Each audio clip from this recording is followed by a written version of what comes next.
Hello viewers, আসসালামু আলাইকুম। Welcome back to my channel Muktaj kitchen. সবাইকে আরও একবার স্বাগতম জানাচ্ছি আমার আরও একটি নতুন রেসিপি দেখার জন্য। আজকের আয়োজনে রয়েছে বিয়েবাড়ি বাবুর্চিদের স্টাইলের স্বাস্থ্যকর ভুরানি রেসিপি। রোজাতে অনেক তৈলাক্ত ভাজা পোড়া খাবারের পরে এবং বাড়িতে বা বিয়ে বাড়িতে ভারী খাবার পরে এক গ্লাস ভুরানি খেলে পেট ঠান্ডা রাখে ও হজমে সাহায্য করে। খুবই সিম্পল আর সহজভাবে আজকে এই ভুরানিটা তৈরি করে দেখাবো।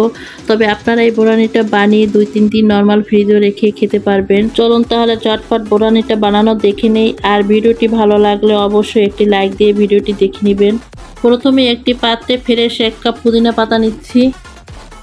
এবার নিচ্ছি ফ্রেশ 1 কাপ ধনিয়া পাতা। এবার দিয়ে দিচ্ছি 3টা ফ্রেশ কাঁচামরিচ। এখন দিয়ে দিচ্ছি 1.5 চামচ হলুদ সরিষা, তবে আপনারা এখানে কালো সরিষাটা ব্যবহার করতে পারবেন, তবে এই ভুরানির জন্য হলুদ সরিষাটা ব্যবহার করাই ভালো। এখন এগুলো সব আমি ব্লেন্ড করে নেব, সেই জন্য এখানে আমি একটা ব্লেন্ডারের জাগ নিয়েছি। এখন এই ব্লেন্ডারের জাগের ভিতরে আমি সব কিছু দিয়ে দিচ্ছি। এবার একটা মিক্সিং বলে আমি আধা কেজি পরিমাণ টক দই নিয়েছি। এবার এই টক দইটাকে আমি একটা হ্যান্ড উইস্ক দিয়ে মিশিয়ে নিচ্ছি, তবে আপনারা এটা ডাল ঘুটনি দিয়েও করে নিতে পারবেন। দইটা খুব ভালো করে আমি ফেটিয়ে নিয়েছি। এখন এর মধ্যে বাকি উপকরণগুলো আমি অ্যাড করব। প্রথমে দিয়ে দিচ্ছি আমি 1 চামচ ভাজা জিরার গুঁড়া। এখন দিচ্ছি আমি 1/2 চামচ গোলমরিচের গুঁড়া, তবে এখানে আমি কালো গোলমরিচটা দিয়েছি, আপনারা চাইলে এখানে সাদা গোলমরিচটাও দিতে পারবেন।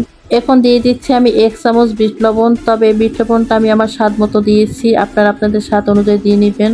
এবার দিয়ে দিচ্ছি 3 চামচ চিনি। সবশেষে দিয়ে দিচ্ছি আমি 2 টেবিল চামচ টমেটো সস। সব কিছু দেওয়ার পরে এখন আমি একটা হ্যান্ড উইস্ক দিয়ে ভালো করে মিশিয়ে নিচ্ছি। এবার দিয়ে দিচ্ছি ধনিয়া পাতা, পুদিনা পাতা আর কাঁচামরিচের মিশ্রণটাকে এভাবে একটা ছাঁকনি দিয়ে এটা সেঁকে নিতে হবে, তবে অবশ্যই কিন্তু এটা সেঁকে নেবেন, এতে এক্সট্রা যে আবরণ থাকে সেটা সেকার কারণে বের হয়ে আসবে। তবে এখানে আপনারা যদি আরো ঝালটা বেশি খেতে চান তাহলে ঝালের পরিমাণটা একটু বাড়িয়ে দিতে পারবেন। আর এখানে সব উপকরণগুলো আপনাদের সুবিধা মতো বাড়িয়ে কমিয়ে ব্যবহার করে নেবেন। এবার সব কিছুকে খুব সুন্দরভাবে মিশিয়ে নিচ্ছি।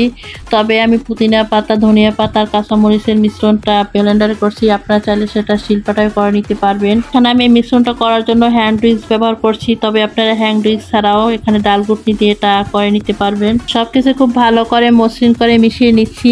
দইটা কতটা পাতলা বা ঘন হয়েছে সেটা চেক করে নিচ্ছি। তবে ভুরানিটা পাতলা খেতে চাইলে সামান্য একটু পানি মেশাতে পারেন, আধা কাপের মতো।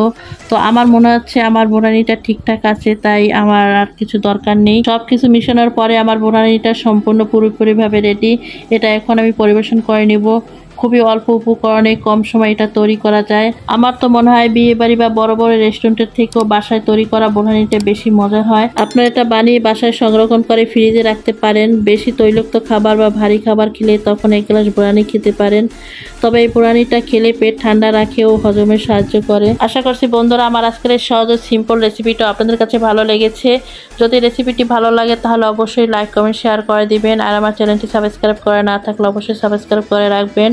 আর পাশে থাকা বেল আইকনটা অন করে রাখবেন, যাতে আমি নিত্য নতুন এরকম সহজ ও সিম্পল রেসিপি আপলোড দেওয়ার সাথে সাথে ভিডিওটি দেখার জন্য আপনাদের কাছে নোটিফিকেশন চলে যায়। আজকে পর্যন্তই, সবাই ভালো থাকবেন, সুস্থ থাকবেন। আবার দেখা হবে অন্য কোনো নতুন ভিডিও নিয়ে, নতুন রেসিপি নিয়ে। ততক্ষণ সবাই ভালো থাকবেন। আল্লাহ হাফেজ।